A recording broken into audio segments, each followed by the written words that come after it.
Donald Trump just held a disastrous event with the press before fleeing to Mar-A-Lago, where he will be taking another vacation. Unclear if there's going to be another furry party at Mar-A-Lago. As we know, when Donald Trump was last at Mar-A-Lago, there were these furry, sexualized Rococo dancers. It was very, very strange what was going on in Mar-a-Lago. It looked like it was straight out of the Eyes Wide Shut as Donald Trump continues to cover up the Epstein files now, cover up a child sex trafficking ring. Now, as Donald Trump was fleeing Washington, D.C., he's apparently going there to Mar-a-Lago. He's going to be there for 4 days. They're going to be naming a road after him there. But it's what Donald Trump is posting right now, right before this press conference, and right as he's fleeing the White House to go to Mar-a-Lago. He goes, "I greatly respect the fact that all scheduled hangings, which were to take place yesterday, over 800 of them,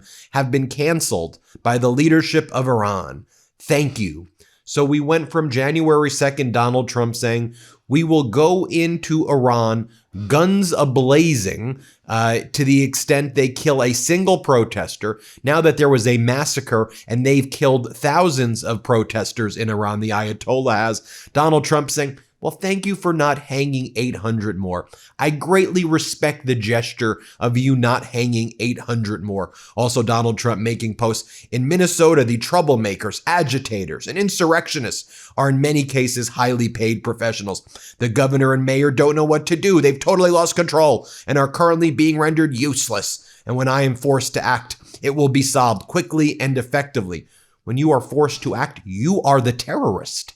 You have sent your ICE and Border Patrol Gestapo to terrorize the people of Minneapolis and St. Paul, a peaceful, inclusive, loving area that you have terrorized. And as there are peaceful protesters there, your ICE, Gestapo, your Border Patrol, SS, the Nazis you're sending there are out there hurting people, terrorizing people, killing people, shooting them in the face. It is despicable what's going on." I'll show you this presser in just a moment. Then Donald Trump sends this email out to his supporters begging for money. He goes, "You'd get kicked out if you heard what's actually happening. AOC is losing her mind. Ilhan Omar is having a full-blown temper tantrum. Hakeem Jeffries is panicking behind closed doors. The screams of the radical left Democrats are deafening right now. Give me money," is what he demands. You give money, then you check one box and it like increases the amount you have to give him. Like you don't even realize you're giving him like $5,000. I've called those emails that he does elder abuse because in my opinion, it is a form of elder abuse that he does. Okay.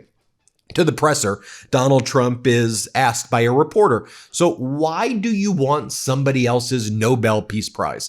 Why is that something that you would want to take Maria Corina Machado's Peace Prize? Like, we know you've taken it, but like, why does that give you joy? It's not yours. You didn't earn it. It's hers. And you're propping up her rival, the authoritarian in Venezuela, Delcy Rodriguez." Here's what Donald Trump says. Let's play this clip. Yesterday you accepted Maria Machado's Nobel Prize medal. What do you intend to do with it, and why would you want someone else's Nobel Prize? Well, she offered it to me. I thought it was very nice. She said, "You know, you've ended 8 wars, and nobody deserves this prize more than in history than you do." And I thought it was a very nice gesture. And by the way, I think she's a very fine woman, and we'll be talking again. Say it? What's the trigger for the Insurrection Act in Minnesota? And he goes on to talk about how Maria Corina Machado gave him the Nobel Prize. And he goes, "She's a fine woman for giving me the prize. A very fine, I'm so glad that she gave me this Nobel Peace Prize. You didn't earn the award. How weird is this?" That he continues to brag that he got a Nobel Prize that was not awarded to him. This is deeply humiliating for these United States. But I mean, at this point, it's already the biggest embarrassment that Donald Trump has turned this country into. Here, play this clip. Instead of just getting down to business, they ended up being ISIS. So I remember that. But I'll tell you, I had a great meeting yesterday by a person who I have a lot of respect for. And she has respect, obviously, for me and our country. And she gave me her Nobel Prize. But I'll tell you what, I got to know her. I never met her before, and I was very, very impressed. She's this is a fine woman. Next, a reporter asks him a question. So you were the one who urged the protesters to keep fighting and staying on the streets. And now you're just saying that you respect Iran for not hanging 800 more protesters after they've already killed thousands of people. So are you going to help them? Are you going to fulfill your promise that you would go in there guns a-blazing if they killed a single protester now that they've killed thousands? Donald Trump goes, well, we're going to see. We're going to see. I don't think people fully appreciate the scale and scope of that betrayal. The amount of blood that's on his hands. Thousands and thousands of Iranians died because he promised he was going to help them. And he didn't.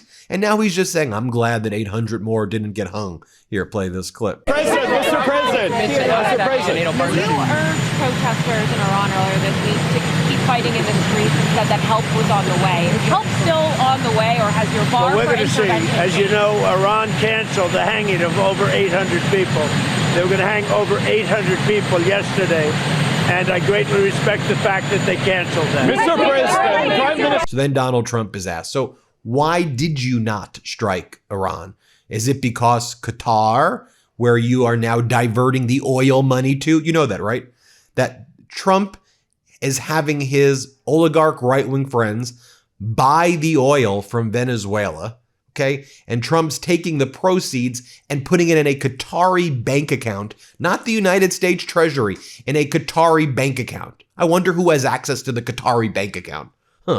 I wonder.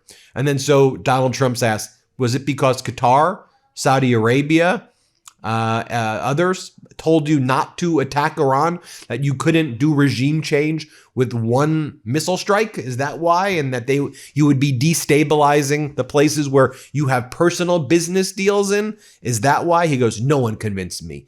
I convinced myself. Here, play this clip. China, you should do that. Election in Venezuela. Did Arab and Israeli officials convince you to not strike Iran?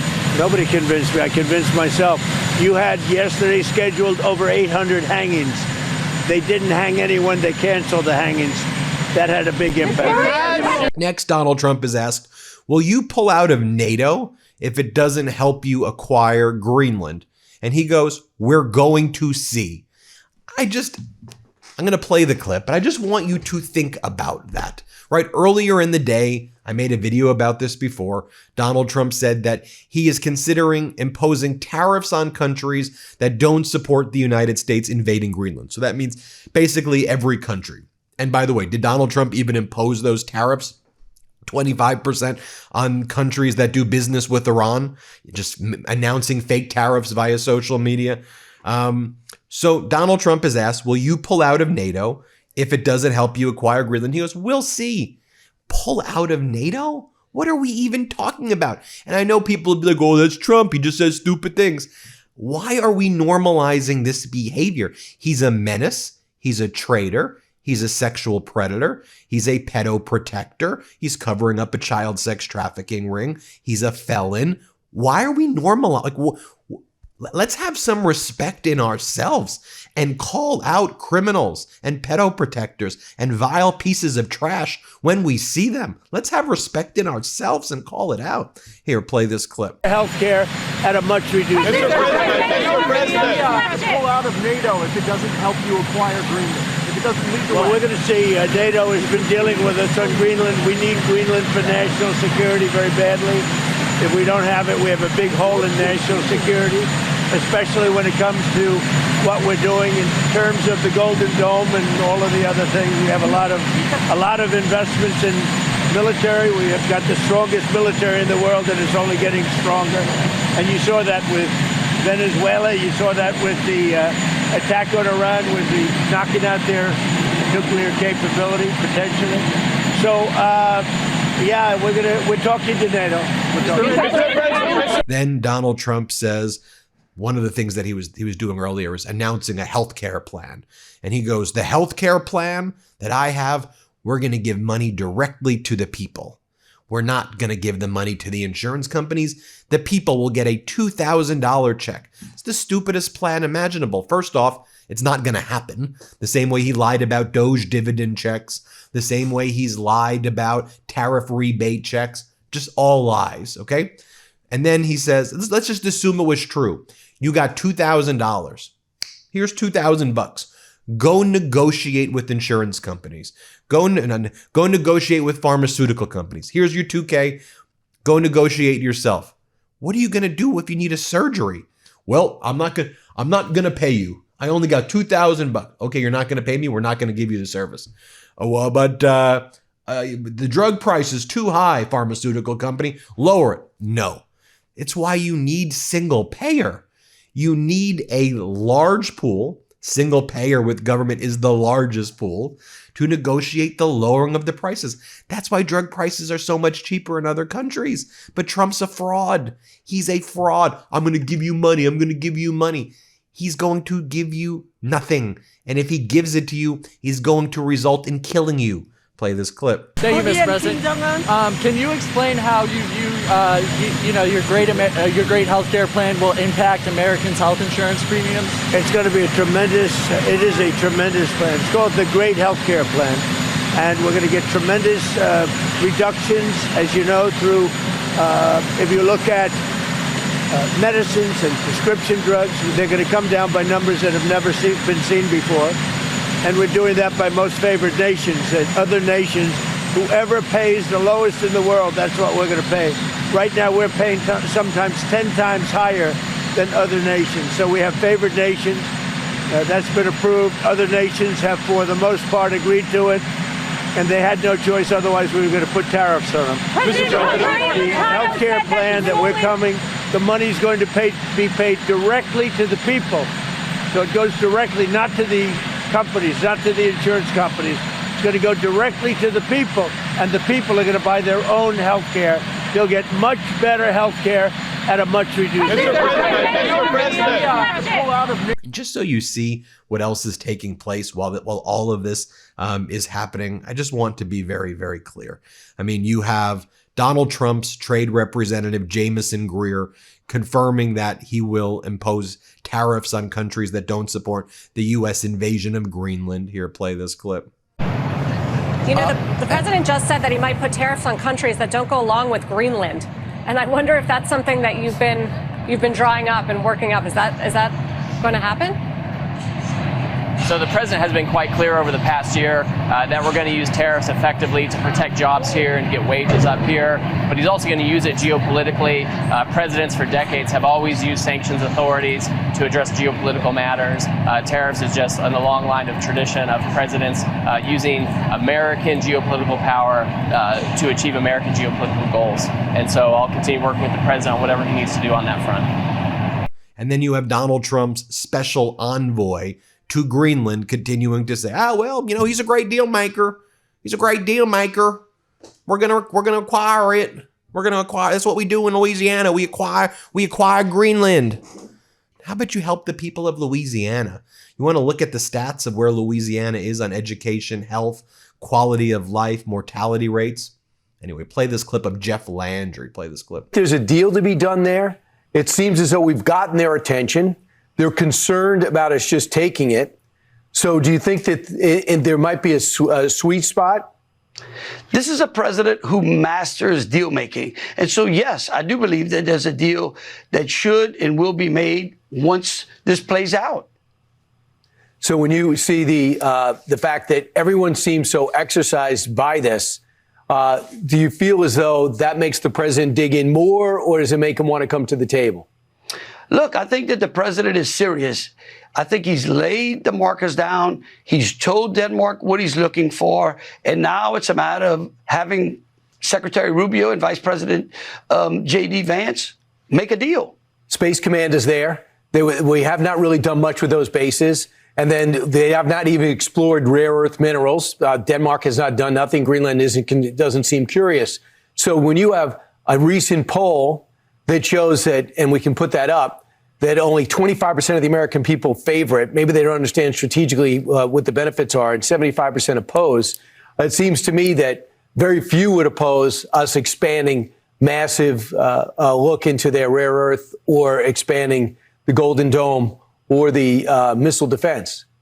Well, Brian, if you lived in New England and certainly again on the East Coast, remember that Greenland is halfway between Russia and Washington, D.C. And of course, you never appreciate keeping the wolf or the bear from your door until they're knocking on it. There you have it, folks. Let me know what you think. Hit subscribe. Let's get to 6 million. Thanks for watching. Want to stay plugged in? Become a subscriber to our Substack at MeidasPlus.com. You'll get daily recaps from Ron Filipkowski, ad-free episodes of our podcast, and more exclusive content only available at MeidasPlus.com.